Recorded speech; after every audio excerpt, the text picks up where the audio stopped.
হ্যাঁ, এটা একটা জাস্ট একটা সাধারণ পেপার, খুব যে ভালো পেপার তা নয়। ক্যামেলের যে কালার হয়, আর্টিস্ট ওয়াটার কালার, তো সেই কালারেই ছবিটা হচ্ছে। মানে একটু অর্ডারি কাজ আছে, কিছু ফলের সেট বানিয়ে দিতে বলেছে, ফলের কাজ, তো সেই কাজই হচ্ছে জল রঙে। দেখো কীভাবে মিক্সিং করে করে কালারগুলোকে দিতে হয়। দেখো যত কালার মিক্স করবে, মানে আলাদা আলাদা রং যত দেখতে ভালো লাগবে তত। দেখো দেখো এক একটা জায়গায় এক এক রকম কালার, পাতাগুলোর আমি দিচ্ছি। দেখো দেখতে কত ভালো লাগবে। যত রকম গ্রিন আছে সব রকম গ্রিন, ভিরিডিয়ান গ্রিন, কোথাও ইয়েলো অকার, কোথাও স্যাপ গ্রিন, কোথাও মানে আলাদা আলাদা যত গ্রিনের যত শেড, সেগুলোকে ব্যবহার করছি আমি কাজটাতে।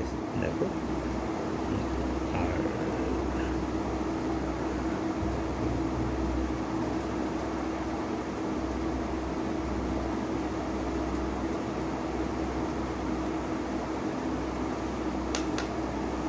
দেখতে পাচ্ছ কীভাবে কালারটা হচ্ছে।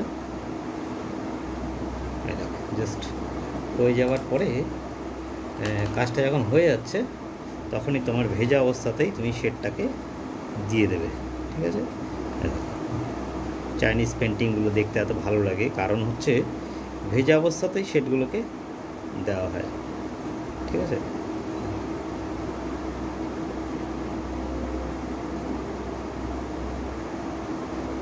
কীভাবে একটা বেদানার আমি কালার করছি দেখো। কিছুটা ভিডিও করলাম, একা ভিডিও করতে খুবই অসুবিধা হয়, এক হাতে ফোন রেখে এক হাতে ভিডিও করতে অসুবিধা হয়, তো ওই যা হচ্ছে ওই আর কি। এতটাই কাজের প্রেশার থাকে যে এই অ্যারেঞ্জ করবো, এইটা করবো, এগুলো হয় না। মানে একসাথে আমার এই অর্ডার রয়েছে, মানে এই ফলের সেট করে দিতে হবে 20খানা ফলের সেট, 20খানা ফুলের সেট, এগুলো সবটাই বাইরে চলে যায় বিক্রি হতে, অর্ডারই থাকে কাজগুলো। তো সেই জন্য ওই কখন ভিডিও করব, কোথায় কী করব, এগুলো করা সম্ভব হয় না। তাই হঠাৎ ইচ্ছা হলো যে একটু করি ভিডিও, সব কাজেরই তো একটু একটু করে ভিডিও করি, চেষ্টা করি সবাই যাতে একটু একটু দেখতে পায়, ওই আর কি। অনেকেই বলে ভালো ভালো করে করি না, করা হয় না আর কি।